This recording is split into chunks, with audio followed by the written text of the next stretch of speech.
To the point programme में एक बार फिर से आपका स्वागत है। आज हम बात करेंगे 16वें वित्त आयोग के बारे में। तो चलिए सबसे पहले जानते हैं ये चर्चा में क्यों है।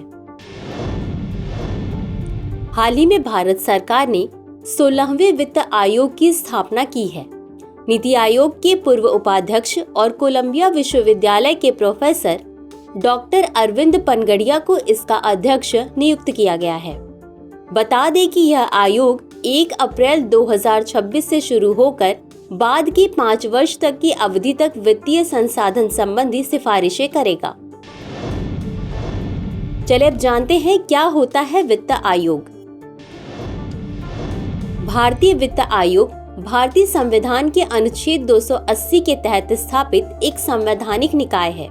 इसका गठन राष्ट्रपति द्वारा संविधान के प्रारंभ से 2 वर्ष के भीतर और उसके बाद प्रत्येक 5 वर्ष की समाप्ति पर किया जाता है।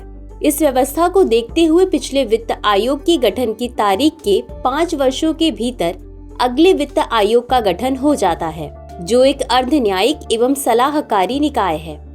इसका प्राथमिक कार्य केंद्र सरकार और राज्य सरकारों के बीच वित्तीय संसाधनों के वितरण की सिफारिश करना है। चलिए अब देखते हैं वित्त आयोग के कार्य। कर प्रणाली का विभाजन संविधान के अध्याय 1 भाग 12 में केंद्र और राज्य सरकारों के बीच करों की वितरण की सिफारिश करना शामिल है। इसमें कर प्रणाली के माध्यम से राज्यों के बीच शेयरों का आवंटन शामिल है। सहायता अनुदान के सिद्धांत भारत की संचित निधि से राज्यों को सहायता अनुदान के नियंत्रित करने वाले सिद्धांतों की स्थापना करना। इसमें विशेष रूप से संविधान के अनुच्छेद 275 के खंड 1 के प्रावधानों में उल्लिखित उद्देश्यों से पृथक उद्देश्यों के लिए राज्यों को सहायता अनुदान के रूप में प्रदान की जाने वाली राशि का निर्धारण करना शामिल है।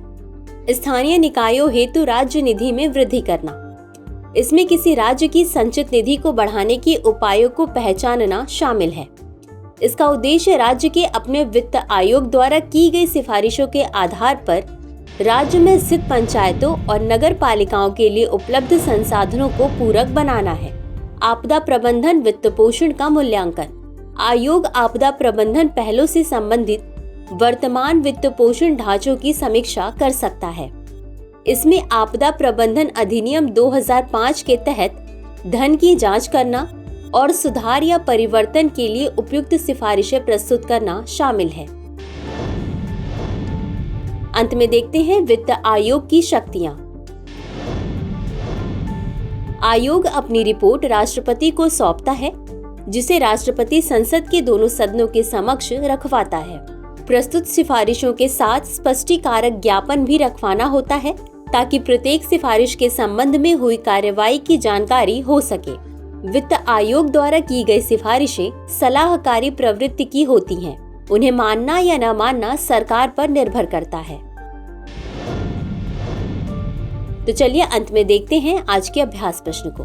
वित्त आयोग के संदर्भ में निम्नलिखित कथनों पर विचार कीजिए। 1. संविधान के अनुच्छेद 288 में वित्त आयोग का वर्णन किया गया है। 2. 16वां वित्त आयोग अप्रैल 2024 से शुरू होकर बाद के 5 वर्ष तक की अवधि तक वित्तीय संसाधन संबंधी सिफारिशें करेगा। उपर्युक्त कथनों में से कौन सा या कौन से सही है या सही है? A केवल 1, B केवल 2, C 1 और 2 दोनों, D न तो 1 और न ही 2। इस प्रश्न का उत्तर कमेंट बॉक्स में जरूर दें। आज के लिए बस इतना ही। शुक्रिया।